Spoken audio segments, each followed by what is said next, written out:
All right, so we're up to the fourth stanza of the Song of the Sannyasin by Swami Vivekananda. And this one, I'm afraid, is some pretty high philosophy, some pretty high ideals to think about. And we'll jump into it and see where we can get our minds to go. He says, "Who sows must reap, they say, and cause must bring the sure effect. Good, good, bad, bad, and none escape the law. But whoso wears a form must wear the chain. Too true. But far beyond both name and form is Atman, ever free. Know thou art that, Sannyasin bold. Say Om Tat Sat Om." This is the summation, really, of spiritual life and the highest realization.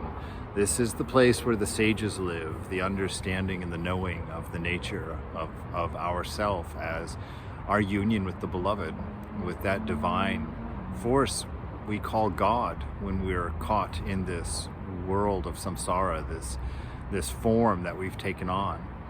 And it's in this form, it's in this mind that we identify with, that our karma resides. It's where we have to pay for everything that we do. The good begets good, the bad begets bad, and round this goes. So he's telling us that as long as we have a form, as long as we identify the I with a body and with a mind, that we're stuck.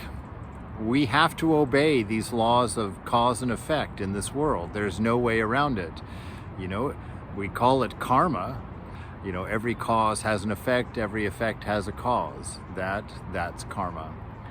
And so to transcend this is the only way out. He tells us there, he says, but far beyond this world of cause and effect is Atman, the spirit, that divine self, free of form.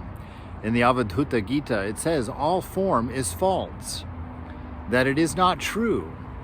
And I sat there and I looked at the chair across the room as I read that verse, and I contemplated the chair. It was like, that chair one day is going to go to the dump, and that chair is going to break down into pieces, maybe get burned and then become ash, and that ash will be tossed out on the ground and its elements be separated and sorted into a flower someday, eaten by a bee, turned into honey, eaten by a human, you know, becoming part of a mussel, whatever.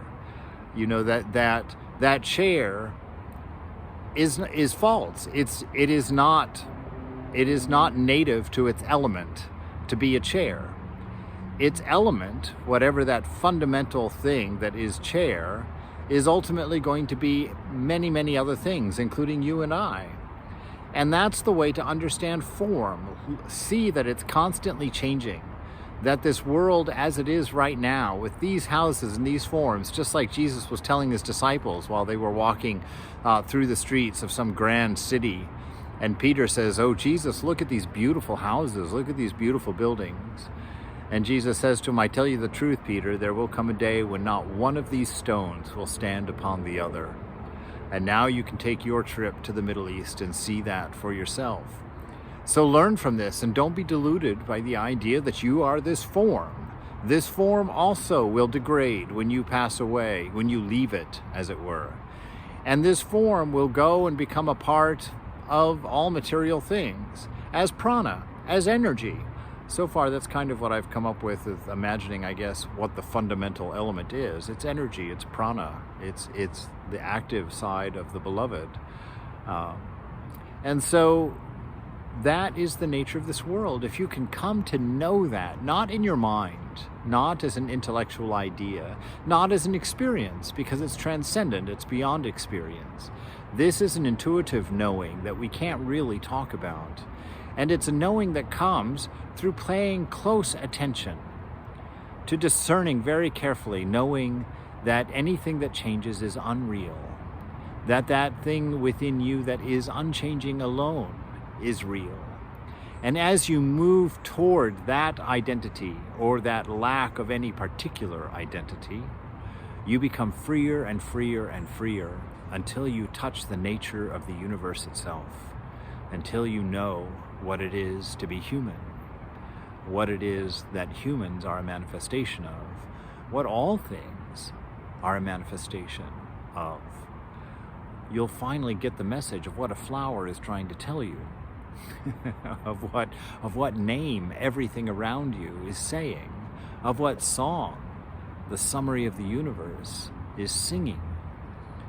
So until then, we pay the price. Round and round we go. Karma is our chain.